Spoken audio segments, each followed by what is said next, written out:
So we might just start, Chi, just with your journey so far. So maybe talk us through, League of Extraordinary Women and what you're doing now. Okay, cool. Well, I actually found the League through, because I had my own business. I had a corporate wear label for women, and at the time I was working from home and doing it all myself, and I was starting to get really lonely, and I found myself calling my parents and crying for no reason, and I just started to Google it because I thought, there has to be some kind of community. And I'd done a lot of networking, but I didn't want the typical networking, your Chamber of Commerce or the old school way, and this was in Brisbane, so it was very a conservative area. Anyway, so I Googled, and then the League came up, and at the time it was only in Melbourne and Sydney, and so I emailed them and said, if you ever decide to bring it to Brisbane, let me know, because I'll be your ambassador on the ground here, because we need something like this.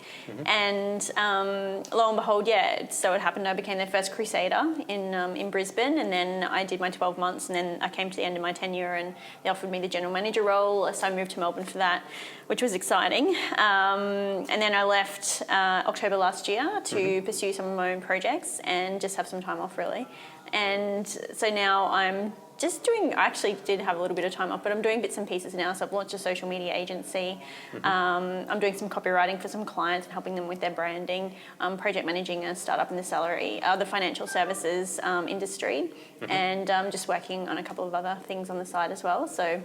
Okay. And so if we were to look at yourself, what is your why? Why do you do what you do each day? What is it that drives you?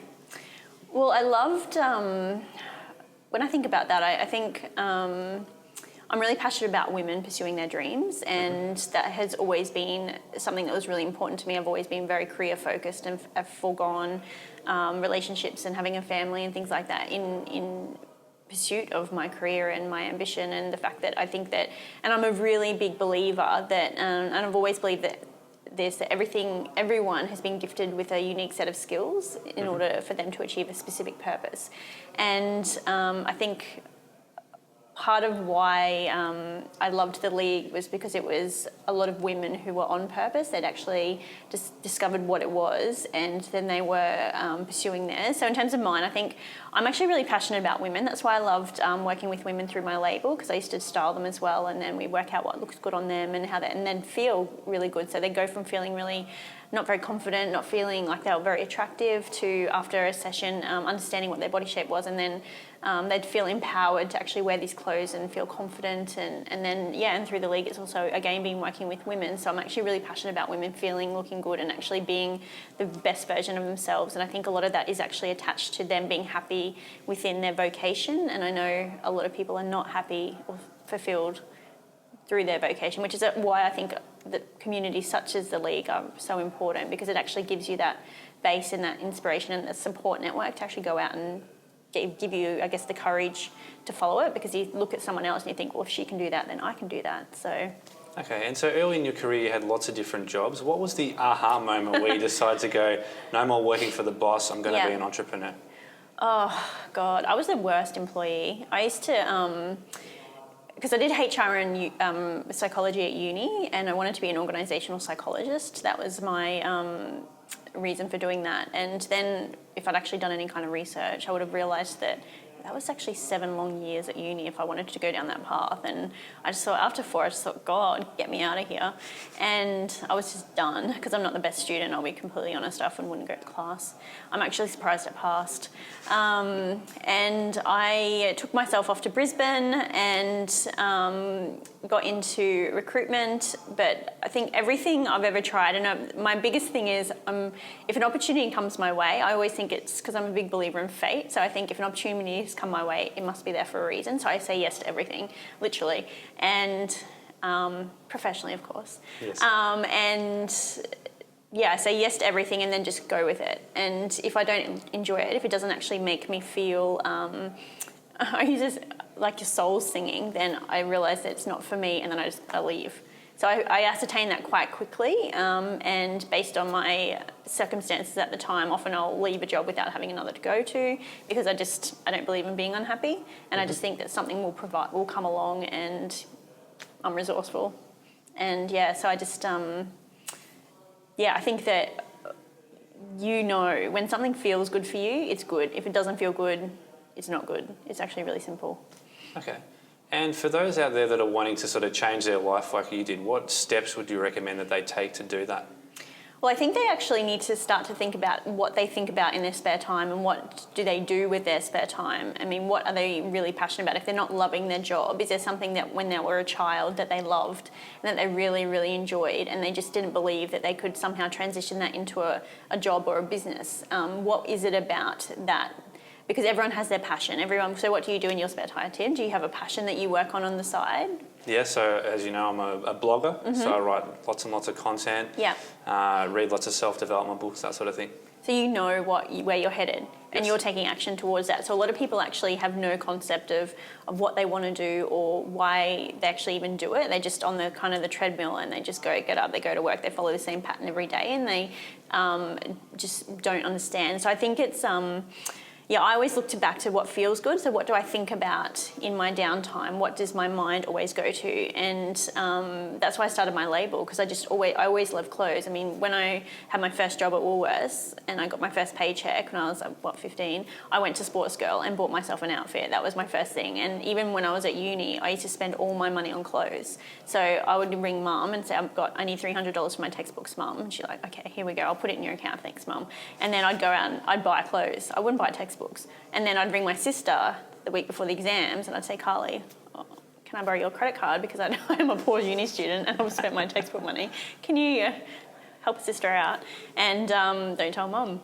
And she would every time. So, I was lucky that I had family to bail me out. But, it was always about clothes. I loved clothes and I always knew I wanted to have my label. And in my spare time, I'd research, I'd look up clothes, I'd know the body shapes because I'd be doing these styling body shape questionnaires online, things like that. So I always knew that I wanted to do that, and that actually opened my eyes up to my love of women and realising that I wanted to help them in some way, and that was a good segue into the league because it kind of joined together and went down that path. So I just knew, I think you just have to look to what you do in your spare time and what are you passionate about, what do you think about, and also I think, when you turn, say, 50, you've got to think about, when I look back, what is the one thing I'll regret not doing?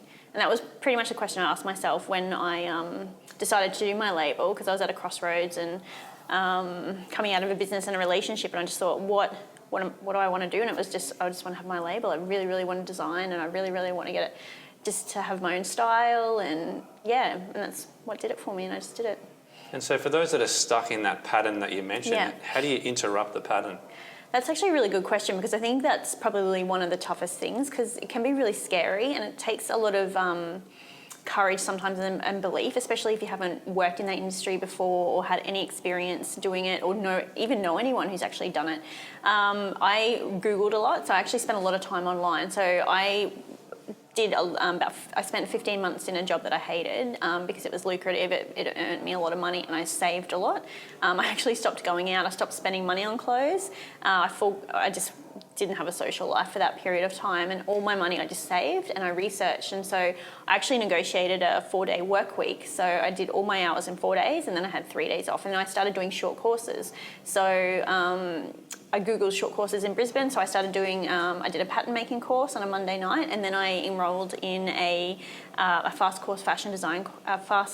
track fashion design course. So that was every Saturday for I think 12 weeks. I did that, and then I went to the Paris Fashion Institute and studied there, and so went over to Paris for it was only a month, but it was, you basically were in class from sort of 9 a.m. to 7 p.m. I think you had 1 or 2 days off in that period, and then you touched on all different aspects, which was incredible. But I think you have to do your research. I think research is really important. I think you have to work out what's out there already. But I keep referring to the league, but that's actually what kept me going, because it was actually really scary to do that, and I didn't know anyone. None of my friends had businesses. My parents didn't have business, so I didn't know anyone who had that business experience. So connecting with those other women who did and knew, and I could talk to about different things, was really, really beneficial for me. So I think connecting to a community of people who can support you through it if you don't know anyone with their own business, because you will have challenges. It's really scary, and You'll have some sleepless nights, and you'll be worried about money, especially, you know, if you've got a family or a mortgage, things like that. And they're all excuses. I mean, well, I say excuses, but they're all reasons for you not to actually pursue your passion. And you really just need to be able to manage that side and work out a way that you can actually still do it on the side. So even if you start off doing it as a hobby on the weekend, so say you like jewellery making, you can actually easily do it on weekends, do a course on weekends, set up an Etsy store or an eBay store online, an Instagram account, all of that's free, and start doing it on the weekends and just do it at night. Take your photos and, you know, you have time. There's always time. It's just about how you prioritize it and do it.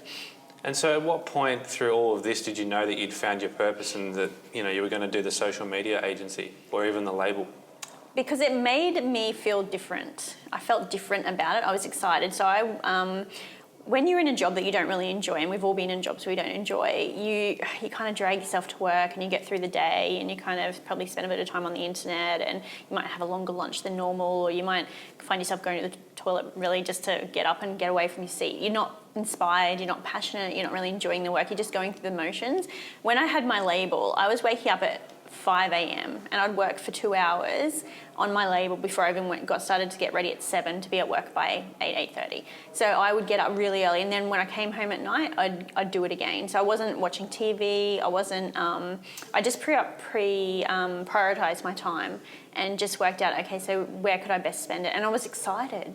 You know, I was so excited. And it just made me feel differently. So when you're excited about something, you want to work on it, you want to spend time on it, you want to research about it, you want to talk about it, you want to just work on it. You know, when you have a project like that, I mean, that sort of says it all, I think. It's just the way it makes you feel.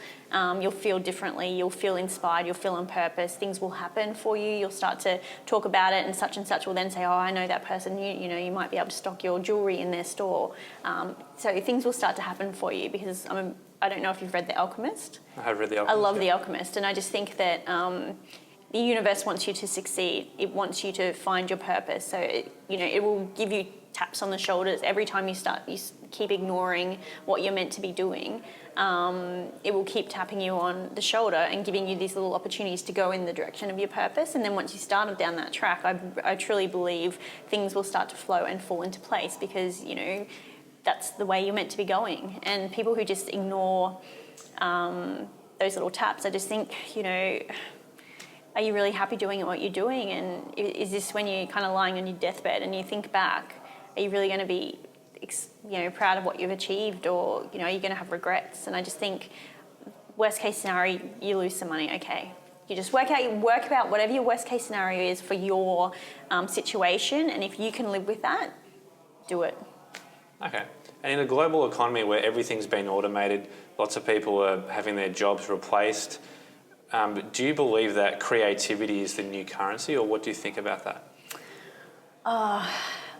I think creativity is actually really important, and I think that a lot of platforms that are being built these days are actually giving people an opportunity to be really creative. Look at, you know, the likes of your Etsy's and people who are using Instagram really creatively. I think when the developers or the founders probably started that, they probably did not envisage the way that it would actually be utilised. Maybe they did, maybe they saw the future. But when I first saw Instagram, I didn't even think about that. I was thinking, oh, people are taking photos and, oh, okay, this is really interesting. There's a couple of hashtags, okay. But people are so clever, and there is a lot of creativity that goes into Instagram now, and, you know, the whole rise of the influencer, which again is, you know, a creative branding process. And I think that creativity, even in tech these days, people are getting really creative with the use of tech, and they're repurposing what was for one thing and using it completely differently. So I just think that creativity is key, and I think creativity actually fuels passion as well. I think each of us is talented in some way creatively, and it's just about working out what it is. I mean, you write, obviously, so you're really a really talented writer. So would you say that's your creative talent? Absolutely. Would you say you have do you sing? Do you dance? So I used to be music a long time ago, so production, but now I'm mostly writing. Yeah, exactly, but you are creative. And I believe everyone has creative elements to them, but it's just about repurposing those elements and putting it towards your passion. Because I think that creativity and your passion are very much aligned, and I think that most people's passions have got a creative element to them. Okay, and what is it about entrepreneurship? What draws you towards that path? What do you love about it? I just find it so interesting. I think it's a really dynamic community because it's still in its infancy in Australia somewhat. I think there's just so much happening here, and I just, and because it means that people are starting businesses, they're taking a leap of faith. They're actually they're taking risks. They're putting, things on the line to actually do this, and I think that's really inspiring for me. And I think it takes a lot of courage, and I want to see people succeed. And I love the fact that people are leaving jobs that they hate, that just destroys them, to follow something that actually makes them sing. And the thing is, if you could imagine yourself have you ever had a job you've really, really hated? Yep. Yes. Imagine you were paid $1 million a year for that job, but you had to be in it till you retired when you were 60. Could you do it? No. No, there's no way. And even if you didn't earn that much money doing what you love, would you still do it? Even if you didn't earn a lot of money, would you still do what you were loving? Oh, sorry, what I'm loving? Yeah, absolutely. You would still do your passion regardless Yes. about the money. And I think that's what entrepreneurship is. People are doing something, and I think a lot of entrepreneurs are genuinely wanting to help other people. And Yes. I think those who have that authenticity, those are the ones who are most successful, because I just think that people can tell when you genuinely want to help them, and I think money comes as a byproduct of that, but they don't start out being about the money. It's all about sort of helping others and helping people, or helping a particular niche, a market niche. And I think, I just love the energy about it, and I just love that things like Pause Fest are going on, and communities like the League and others are popping up to support, these niche markets on their journeys. I don't know, there's nothing about it and there's something always happening. I just think it's really dynamic and fun. Okay, and I read in one of the articles that you were featured in that you said the world depends on entrepreneurship. Can you kind of explain that to us? Well, I think entrepreneurs are generally, they're forward-thinking, and they look at things differently. Like, for example, Elon Musk. Mm-hmm. So he is a very innovative man. He's obviously very intelligent. He's looked at things very differently, and now he's actually designing things that are going to be sustainable in the future, far long after he's no longer here.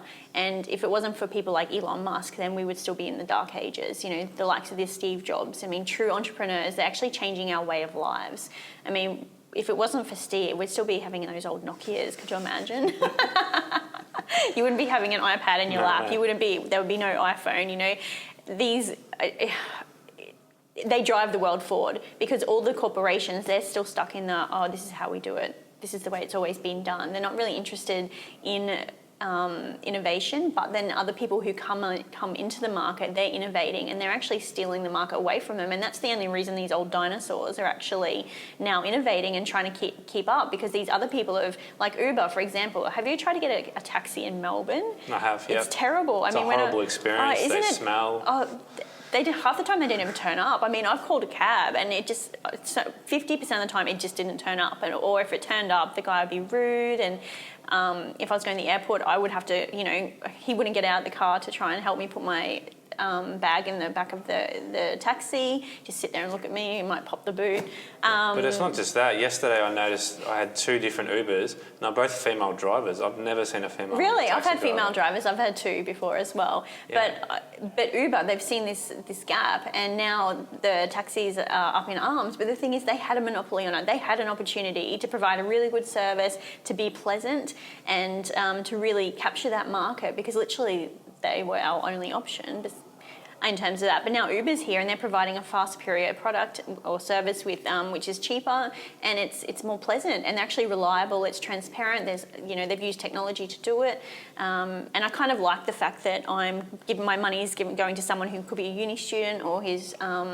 I got an Uber to the airport the other day, and the guy is starting his own Whole Foods cafe franchise, and he's just Ubering while the cafes are being built, and he launches in February, I think. But things like that, and you're just talking to these people, and I just kind of like that. My money is going to them, and they're sort of helping them achieve a personal goal, but. I just think that, the old dinosaurs, and they're all sort of pedaling to catch up now, because the entrepreneurs have come in and they've disrupted their market, and you snooze, you lose. You meet some really cool Uber drivers. The person I had yesterday, she's just about to launch 3 cafes in the city. Oh, wow. And it's all around like vegan and food intolerances. Yeah. And the concept of being able to grab and go. So a lot of the cafes around here... Did she tell you what the name of it was? I can't remember. Because it sounded very similar to the guy that I had who drove me to the airport before Christmas, and it was called Sourced. And it was all Sourece. It might be similar. I gave him my card. Because he had a female, was her name Jenna? Because he had a female business partner, and he was telling me about her, and that they were doing it. It's all about, grab and go, and it's all healthy. It's all vegan or vegetarian or organic. Probably the same one. Because he's Ubering. She was really cool. I gave her my card, but she didn't have a card to give me. She's like, I'll drop you a note with my details. Oh, cool. Well, yeah, it could be, it'd be really funny if that was his business partner. Yeah, I can't remember his name, but I remember because we had a big chat about it. Yeah. The one I caught in the afternoon, turns out she was trying to work at the same company that I already work at. Oh, really? I'm like, that's easy. I can just link him in with that person. So like it's a bit of a kind exactly. It's fun. community. Exactly. It's become a community. And I don't know, I just really enjoy it. And you have a good chat and it's good. So speaking of communities, you helped build a community of 40,000 people. Mm-hmm. Can you maybe share some of the lessons about how you did that and how you did it so quickly? Well, 4 or 5 years ago when the league started, there was nothing like that. And I think the reason, because when I came on board, it was there was 3 communities, so Melbourne, Sydney and Brisbane, and then I added another 6 kind of within the next 12, 18 months, because we just had women actually reaching out and saying, I've heard about the league through such and such, my friend who went to an event in Sydney. I'm in Perth, I'd really like to start it. And then we had Launceston jump on board, and Hobart and Adelaide. And Adelaide, our first crusader in Adelaide, Jess, she reached out and she sent me this impassioned email saying, I heard you're going to Townsville. We actually didn't launch there, but I had been talking to someone. I don't know how she heard. And she said, I really think you need to come to Adelaide. We've got such a vibrant community here. There's so many female entrepreneurs here. We really need this. There's nothing like it. Please, I'll launch it here. And it's on the email, I rang her and I said, yes, let's do this. But it was just, it spread through word of mouth because they had a very lean budget. There was actually no money to do any marketing or advertising. So essentially it was just word of mouth, and we used Facebook. And I think it was just because the format and the style of the event was really differently. So typically at that point, a lot of it was networking. If you go to a networking event, it's all this business card swap, and someone's literally just pushing their business or service on you, hoping that you'll become a client, or the next day you'll get you'll find you're added to their database without your permission, and they've just put your details on there, and then you're like, oh, do I unsubscribe, or is that going to be awkward? Am I being impolite? I didn't actually say I wanted to be on this database, but okay, I've met them. But ours is it was a non-sales policy, so we weren't talking about, you're not here to actually push your product or service on someone else. You're here to actually talk to someone and just make genuine connections. It's about friendship. And we also had speakers come along, and they were female entrepreneurs, and we had some criteria around that. So they had to be in business for X amount of time, or they had to have X amount of turnover. And the thing about our speakers is we would ask them to be really real. So we would ask them to share their deepest, darkest stories. And, did they have to mortgage their house? Did they have to take the kids out of private school? Were they selling, their product out of the back boot of their car? A lot of the women actually had really harrowing stories, and they would actually talk about it. They would say to our community, because it was such a warm, supportive culture, it was just warts and all basically. And I think seeing or hearing about someone overcome a challenge, I think that's probably the most inspiring thing, because everyone talks about these overnight success stories and a lot of articles on the internet all around success, and it's all the PR spin and how these companies are doing a really amazing job, but you don't hear about the ones who failed, or you don't hear about the ones that have said, all the tough times that they've actually had to go through, because that's a little bit scary. People still care about what other people think, but our community was different. We asked them to share those stories, and they did. They talked about those things, and the whole point of it was, well, if she can do it and overcome that, then I can too. And for someone who is struggling with money or is on the verge of giving up and throwing the towel in, hearing that kind of story could be the difference between doing that and giving in or keeping going. And our whole purpose, don't let anyone give up. That was the whole thing. Because I truly believe if you just don't give up, you just keep moving forward, everyone will succeed. Okay. So changing gears a little bit, what do you think makes us happy, or what makes you happy?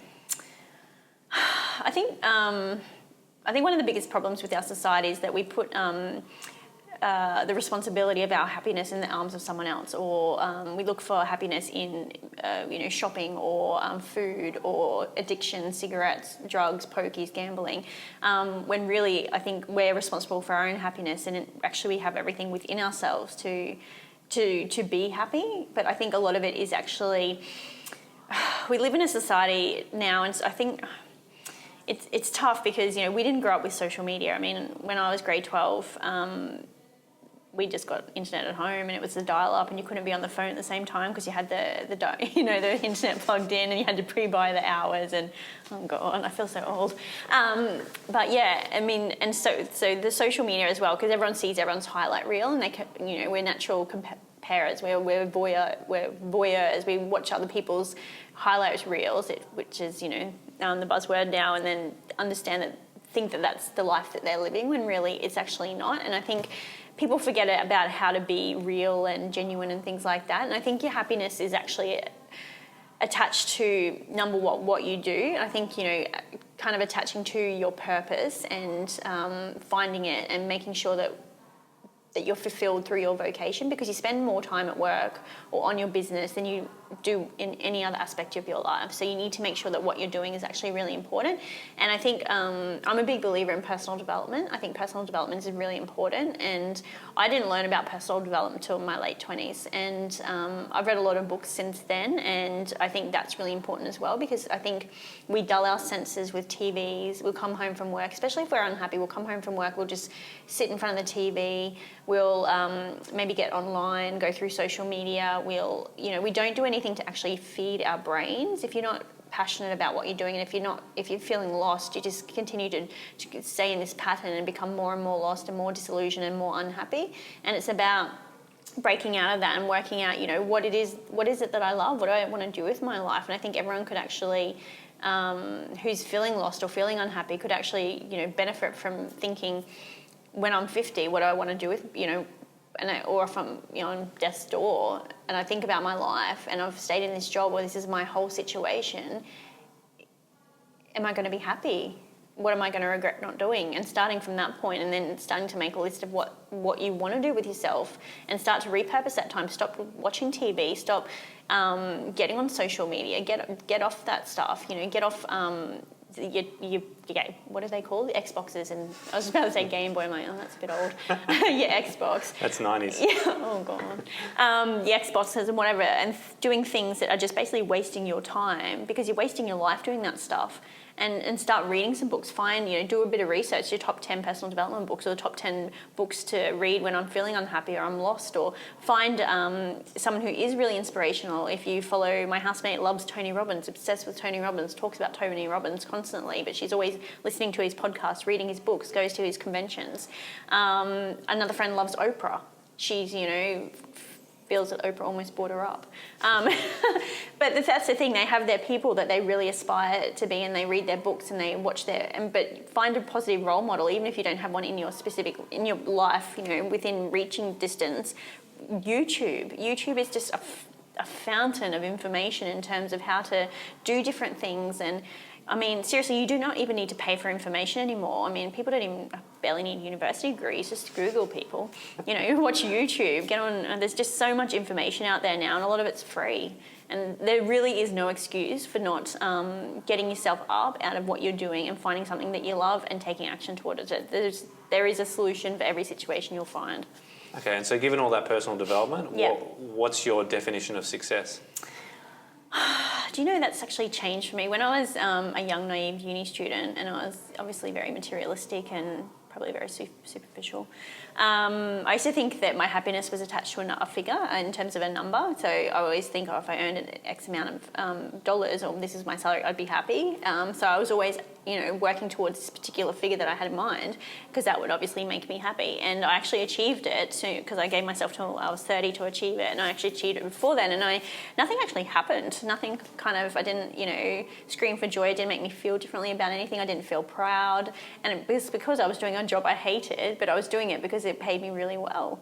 And it's funny, and that's actually met someone at that point, and his parents were right into personal development, and they helped me redefine my thoughts on a lot of things, and learning about above and the below the line behaviours and being a victor. When you live above the line, you take accountability, ownership and responsibility for your actions. And when you live below the line, you make excuses, you justify, or you go into avoidance or denial about your situation. And it's always someone else's fault, or there's always an excuse for why you can't get out of it, or it's someone, you blame it on someone else. It's my parents, it's the government, it's the recession, it's whatever. So doing a lot of learning around that was actually really beneficial for me. And from there, my success, or my happiness is, my definition of success would just be me being happy and really getting up and feeling really fresh out of bed and wanting to actually work on what I'm working on and being able to choose the clients who I want to work with, doing the work that I love. So as long as I'm doing something I love and feel passionate every day, I think that for me is my definition of success, because it makes me happy. Okay, and so I think I've spent a lot of time studying success, and I think that what I've seen in successful people is they have amazing habits. So what are the habits that you practice every single day? I meditate. So I actually meditate going to sleep though, because some people meditate during the day or they meditate when they wake up first thing. I actually find it really relaxing, and it helps sort of calm my mind before I go to sleep, because I've always got a million things on my mind. I'm always think, go, go, go. So I find that it just helps me relax and calms my mind. I actually took my email off my phone. So I know, God forbid. Well, to be honest, I got a new phone and then I couldn't remember my email password, so I couldn't set it up. So a period of time, I didn't have email on my phone. So before that, I was checking my email before I went to bed. I would check it during the night when I woke up to go to the toilet, or if I'd check it first thing in the morning when I got up. I was literally never not connected, and taking it off the phone, liberating.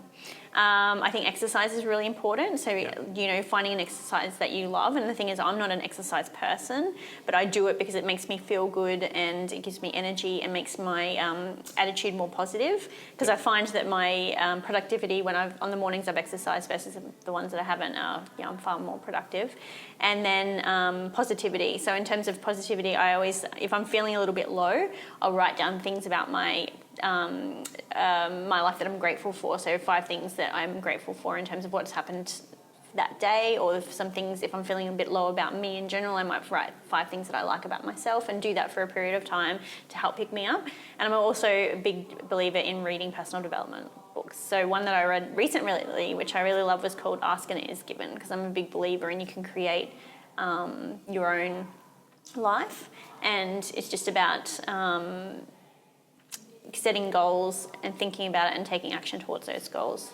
Okay, and being an entrepreneur, obviously you've got to deal with a lot of rejection. How do you stay motivated every day? What things do you do to stay motivated? I used to have a real fear of rejection, and I don't know, you just get over it, because I think the key to overcoming rejection is not taking it personally and just understanding that they're not rejecting you. It's that they don't need your goods or services at that point in time. And it may not be, it might be just a not right now type of situation. And that's the thing. But the thing is, even if they don't want it, that's okay. Someone else will. And it just means that they're not your target market. So just try not to take it personally. I think that's kind of, when I changed my attitude around that helped. Sorry, what was your question, Tim? So how do you stay motivated each day? Motivated, okay. Well, the thing is, I really like my lifestyle, so I've created a situation where I work with people that I like, I work on projects that I like, and so that naturally motivates me. And now if I'm in a position where I don't want to work one day, then I won't work that day. So I just, that makes me feel good. I think I'm in a habit now of loving what I do. So I've loved it now for such a long time that it kind of just has become a way of life. I do sometimes I went away because I never really take holidays because I really liked working. And I actually took a month off this time, which is the first holiday I've had in probably 5 years. Wow. And I didn't really know what to do with myself. But I came back and I'm thinking, okay, so you have a holiday and the whole point of that is to come back, have a break. You feel refreshed, re-energized, raring to go. And I came back and I felt the opposite. I felt, I actually liked being on holiday and I don't think I want to come back to work. And I've never experienced that before, where I actually had been out of routine and then had to get back into routine. And I couldn't quite grasp it. I'm thinking, this is not right. I should be really motivated and excited. And it actually took me probably 2 weeks to get back fully into routine and getting back on the bandwagon. Has that happened to you before? That was a really new experience for me. It has happened on a long holiday, absolutely. Yeah. And you just got to find a way to get back into it. Well, yeah, routine is really important for me. So I just got back into the routine, and then after about 2 weeks, I was back in the swing of things. But it took me a while. I thought that it would just be, like that, but this is why I don't take holidays. Go. Maybe you went to Hawaii or something, and that's no. I went to Sunny Coast, and then I went to Bali. But I was really happy to be home. I was looking forward to being home and seeing my cat again and seeing my friends and getting back into things because I had my break. But yeah, it took me a little bit to get back into it. But routine for me, I'm a creature of habit. So once I got back into the routine, it was really good. And exercise also. I started a new exercise regime. I found this thing called F45, which is good. So that's also really helped me. But I don't know. I just think that, and sometimes when I'm not feeling that motivated, I will have a break. I'll walk away if I have writer's block, if I'm doing some content for a client and I'm not feeling inspired or I can't think of it, I will walk away. I'll take an hour and then I'll come back and I'll go again, or I might even take the afternoon, go get a massage and then come back the next day and go again. So I just think sitting there and just trying to push yourself through it sometimes isn't the best way. It's sometimes walking away and taking a moment, thinking about something else completely differently. And then I find that when you're not thinking about it, that's the time when you'll go, oh, no, that works. And then you go back into it. Okay. So, Chi, you're really good at inspiring others. And I saw that you have a TEDx Talk, which is very motivating. So can you talk us through... Did you watch it? Yeah, I have watched it, yeah. Really? Watched it a couple of times. I've not watched it yet. Ah, you haven't watched it yourself? No. Okay. So what was that experience like? How did that come about? That was actually really nerve-wracking, actually, because it was actually one of my life goals to do a TED Talk or a TEDx Talk, and I actually didn't ever think it would happen. And then the invitation came out of the blue from the ladies at QUT, and they just found me through the league. So they'd been referred to the league, and then they read the bios, and they reached out to see if I'd wanted to do it. And the funny thing is the day they had it scheduled for, that was when our Run the World conference was going to be, and so I had to politely decline. So I would have loved to do it, but I can't because I've got the Run the World conference, but thank you so much for thinking of me. And she said, oh, okay, no problem, but if anything changes, let me know. I said, oh, yeah, okay, let you know, but I doubt anything will. Anyway, a couple of weeks later, she got back in touch. She said, oh, I just wanted to check if anything had changed your end. I said, well, actually, it has. The Run the World conference is now 2 weeks later, so I can do it. And I thought, bloody hell, I'm actually going to have to do this now. And I just felt this terror. So you don't like public speaking? No, I actually really enjoy it, but it was just such a big deal for me. I just thought, I was just so, number one, chuffed that they thought that they reached out and invited me, because you have to be invited. And number two, then I felt terrified because I thought, oh my God, I'm going to have to make sure I do a really good job. And then so it was 6 months of kind of preparation and working out the topic. And 6 months of preparation? Well, I thought about it for a while. It wasn't fully 6 months. But then Karen came down and we met and we sort of went through some ideas. And then it was scary because you think, oh, there's so many amazing TED Talks out there. And, is your idea really good enough to warrant a TED Talk? So that was actually really scary for me. I just thought I had some real fear around that. And then and I'm practicing, and then I was terrified I was going to forget my lines. And yeah, it was actually really nerve-wracking, but such a great experience. And I did it. I hope they edited it well. Did you basically just remember the whole thing? Or? I remembered the whole thing, and but there was a prompter down the front, and she had my speech, and I actually forgot my lines at one point. I sort of paused, and they say just pause and just look at her, and she'll mouth the words to you of the next line. Really? They do that with all TED Talks? Yeah. I had no idea. Yeah, so I don't know about the TED Talks, but they did it for this one. Oh, okay. So they had the prompter, and so I did at one point sort of go, and she did it. I was like, oh, that's right. And then, so I just carried on. But yeah. You did actually look a bit nervous. Oh, really? Yeah, just a little bit, not heaps. But. Thanks, Tim. I'm just being honest. No, I was really nervous because I wanted to do a really good job, and it was a big thing. I was really nervous. All right, cool. So maybe just finish off with a couple of last questions. Mm-hmm. So what's your favourite blog that you have to read every night?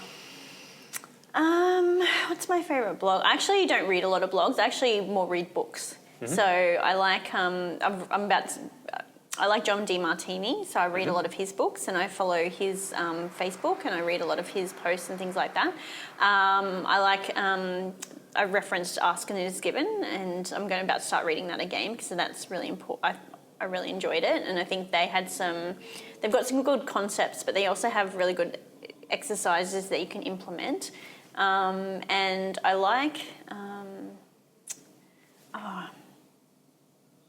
I really love The Alchemist. Oh, and the other book I always read is The E-Myth by Michael E. Gerber. I find that every time I read that, I get something new out of it. There's a few books that I go back to just purely because I just really like their content, and depending on where you are in your cycle, your business cycle, you draw something differently out of it each time. So like The Alchemist, I only just read The Alchemist about 4 weeks ago. I was pretty blown away. It was really good. I was given to it by a friend, gave it to me and just said, I feel like you need to read this. I said, okay, because I was in the middle of my label and I was having a few issues, and gave it to me, and I read it. I literally started reading it one Monday morning, and I just didn't get out of bed. I didn't eat, I don't think, till the afternoon at 4 o'clock. It took me the whole day to read it, and it was just, I loved it. And then I went and bought my own copy because I had to give it back. And I've read it since then again, but I lend it to friends and I always say, read it, but I want it back. But yeah, just things like that. I just think, just find someone, I always recommend just find someone who resonates with you. And I particularly like John DeMartini. I really like what he's about. Okay, and what's your favourite quote that you live your life by? I really love the quote, in the midst of winter, I found there was within me an invincible summer. So it doesn't matter how bad things get, you just know that within you have everything that you need to do, that you need to make this work or to get through this rough patch or to be successful. You just have to believe in yourself and literally not give up. Okay. And last question to finish off on. It's sort of a bit of a tradition. Mm-hmm. So if you were to deliver your last 30-second speech to the world, what would that last 30 seconds sound like?